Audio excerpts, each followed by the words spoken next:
Senator McKenzie, 5 minutes. Thank you, Chair. Firstly, to the Doctors for the Environment.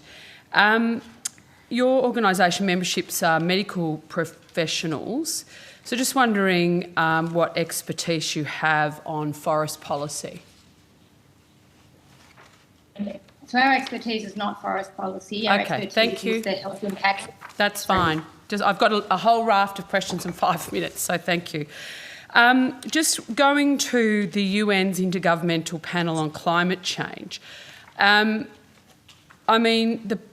Are you aware of what percentage of timber harvesting occurs across Australia as a percentage of our native forestry estate?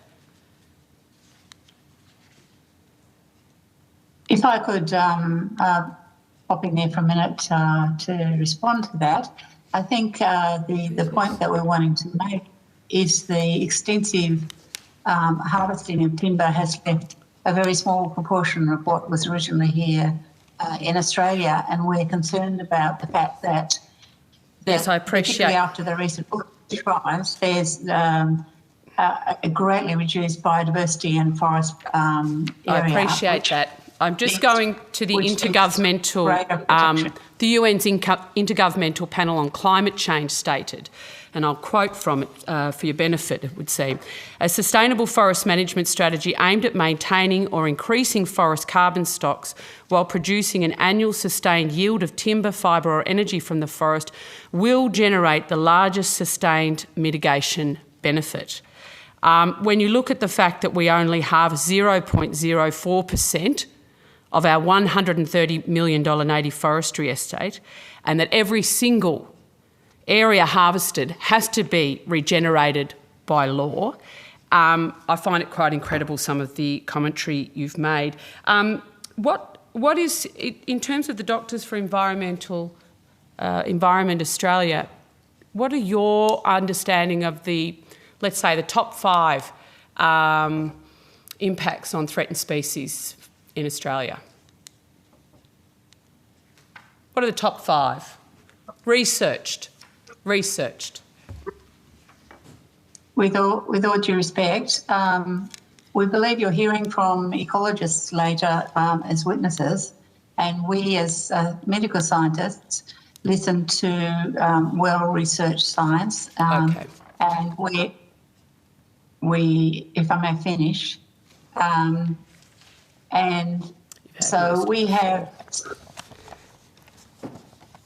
studied this evidence, and the evidence before us indicates that particularly in regards to the independent review set out by the government, that our natural resources have been greatly diminished over the years, and the current protections are actually much weaker than they should be. Right, well, I'll save my questions for the ecologist, just bearing in mind we've held this hearing to ask you questions, and I've got a lot to get through in a limited amount of time.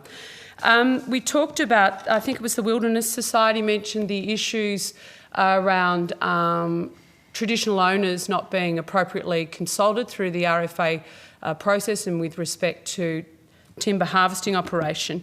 I mean, is it your contention then that native title settlement agreements and land use activity agreements don't provide for free and informed dialogue and consent?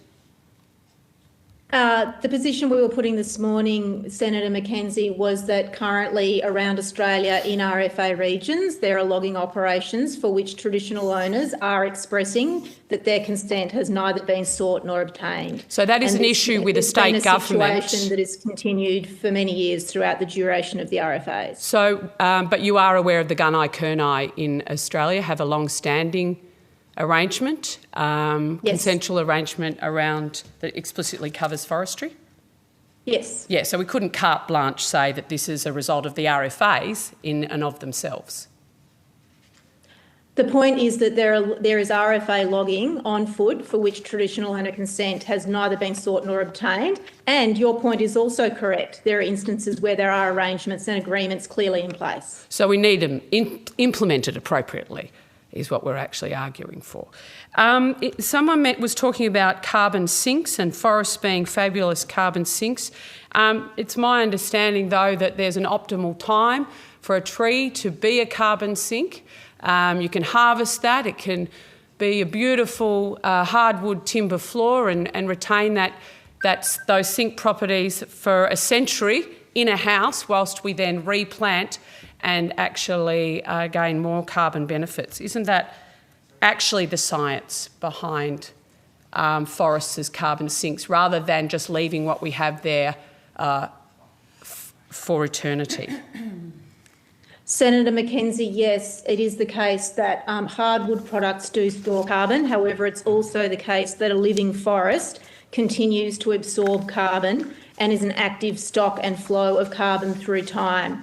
But it's maximised. The problem is mostly because our forests are in the main used for low-value products and are wood chipped. They are not used to manufacture solid wood products of the kind you described. And 99.96% is actually not harvested at all. I've got a raft of questions on the medical research, etc. Just wanted to go to some evidence that we received earlier today from AFPA. And someone was talking about deforestation and its terrible environmental impacts, not just for climate impacts, but indeed on species such as the orangutan, and the impact of product substitution that would actually occur should we continue to shut down this renewable industry in this country.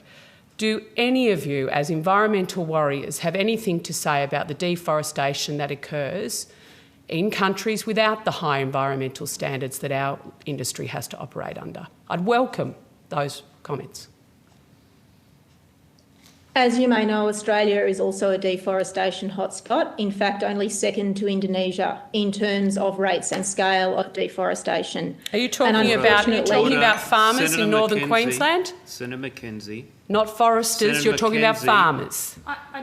Senator McKenzie, Senator Hanson-Young, Well, I'm please sorry. let the witness answer. If Senator Rice's witnesses could actually keep Senator to short McKenzie. They're not Senator Rice's witnesses. are. That is not fair, Order. Senator Senator McKenzie. Hanson-Young and Senator McKenzie, this is not helpful. Please let the witness answer. Please proceed.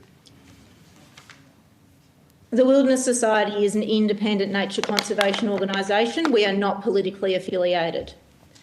Australia is second only to Indonesia as a deforestation hotspot globally, and regrettably, instances of wildlife extinction are just as likely here in Australia due to native forest logging operations as they are in places like Indonesia, Amazon and the